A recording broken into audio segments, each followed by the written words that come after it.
Sa kinabuhi sa mag-asawa, lahi ra jud tong naamoy sariling balay.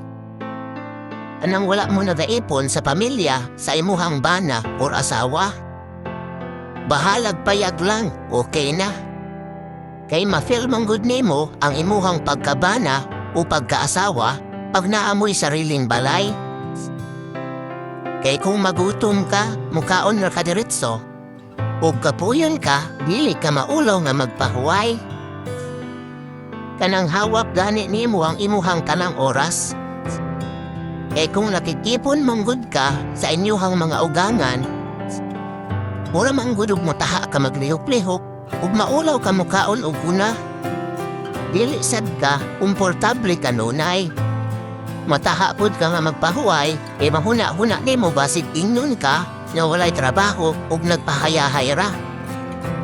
Maong bahalag payag-payag lang gud sa una, ang importante nakabukod mo. Ug labaw sa tanan, maripayon ang inyuhang pamilya.